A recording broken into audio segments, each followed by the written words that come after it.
เดินมาแล้วก็ไปเปิดศาลาเรียบร้อยเน้นกับปิกบ้านเนาะปุ่นเน้นเขาอยู่อันศพเมยบุญศรัทธาญาติโยมศพเมยแม่ห้องสอนเน้นเขากลับบ้านจะปิกมากับปุ่นแม่เปิดเทอมบุญนะเนาะเอาละญาติโยมจะจะจาก็ขอเจริญปอนเนาะโทรเข้ามาที่เบอร์0998366322อยู่ด้วยกันแถมประมาณ8 นาทีเจริญปอนจากดังได้เสียงเบาไปเนอะแม่อำไพชัดเจนดีกะฟังสถานีไหนมาเชียงใหม่ฟัง104เนี่ยกะเนาะ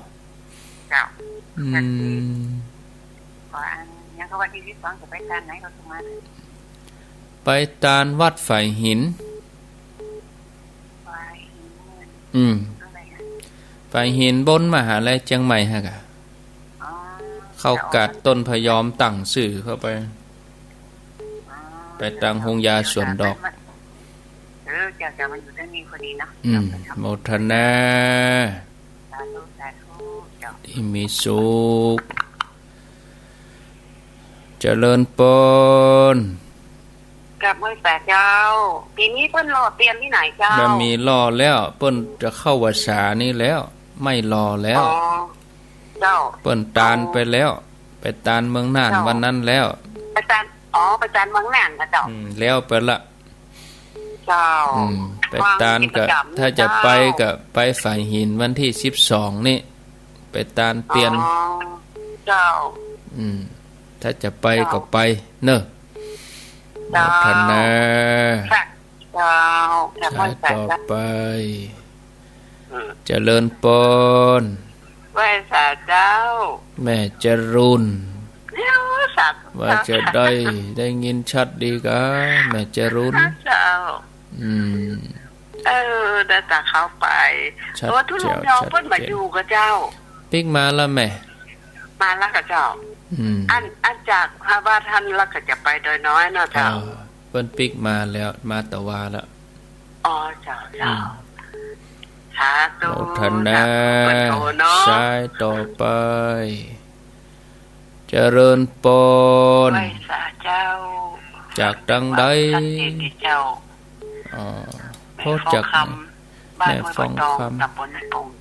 แม่ปงโดยสเก็ตกะเจ้าพระหูพระที่ธรรมลักษณ์เจ้าได้ยินชัดดีเนาะเจ้าชัดเจนดีเจ้าฟังกันตลอดเนาะเจ้าฟังกันตลอดทุกคืนแต่โคตรประตันดีแล้วอนุโมทนาเนอะเจ้าสาธุสาธุสาธุยินดีนักเจริญป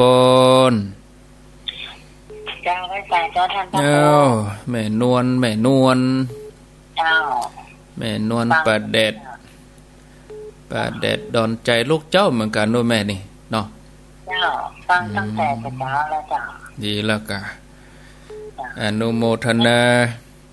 ชัดเจนดีเจ้าท่านฟังอาตมาแห่มเจ้าเดียวมันพูกเปลี่ยนตุลุงน่ะมันพูกเปลี่ยนตุลุงสลับกันเดี๋ยวศรัทธาจะถามหาเปิ้นจะมาแห่มกรรมกับพวกวันศุกร์พวกศรัทธาจะถามหาเองอะชัดเดียวเปิ้นจะเอาเรื่องนั้นมาเล่าให้ฟังก็เมินไปก็อย่าลืมไปเหี้ยอีกอะมันพูกวันจันทร์จะให้เปิ้นเต้นโมทนาเนาะสาธุอ้าวอาจารย์วรรณชัยเปิ้นตอบรับแล้วนะเดี๋ยว5:10 นาทีเจริญปนไหว้สาเจ้าจากดังใดแม่อำพรหมู่พยาบตะกี้อำไพเดี๋ยวอำพรอำพรถึงกะตะกี้เป็นอำไพเดี๋ยวเป็นอำพรนั่นแหละอำพรนี่อำพรตะกี้อำไพฟังประเมินเนี่ย เม็ดตึงตึง ตีหนึ่งถึงวันล่ะโอ้อย่ามาลูกเจ้าอ่ะแม่วันลูกก็นอนแล้วก็มันตื่นแล้วก็รับแล้วแต่เจ้าอันนี้วิทยุเวลานี้เหมาะสมสำหรับสวเนาะผู้สูงวัยทั้งหลายโมทนาเนอสาธุสาธุฟังตัวตนตัวองค์โมทนาดีแล้วดีแล้วเจริญปนจากดังใดแม่นางอ้วนกะแม่นางอ้วนร้องกองเข้าที่12ไปกะแม่อ้วนก็จะไปมันเป็นวันเสาร์อาทิตย์เนาะเป็นวันติดพอดีกะเจ้าเอาลูกเอาหลานไปตุ้ยเจ้ามีคนไปส่งอยู่คนนั่นกะเจ้าไปได้ก็ไปถ้ามันได้ไปกับได้ปะกันแล้วนะยาวแล้วเนอะกันนั่นนะเข้าวัดสาแล้วพอได้ปะกันหอมนั่นตั้งเดียวน่ะฮะเอาไปหอมใส่หินฮะนะเนอะเอาไปหอมวันที่12ปุ่นอ่ะโมทนาสาธุขออนุญาตพักตัวอีกก่อนปัจจัยญาติโยมจะหอมวันที่12นั่นนะเขียนซองว่าเอาหอมมันเสาเหี่ยมดถ้าจะเป็นส่วนตัวนี่ขอบัรับวันที่12นี่ไม่รับปัจจัยถวายส่วนตัวเนอะถ้าไป12หอมเป็นปัจจัยสมทบเป็นยอดต้นวิทยุหมดยอดเสาปักยอดเสาเลยขึ้นสู่ยอดเสาโยมจะถวายส่วนตัวสวายนั่นนี่ขอไม่รับนะวันที่12ถ้าโยมเกียมซองเกียมอย่างจัดตานอย่างก็เอาไปปักต้นรวมกันถึงหมู่ไปเลย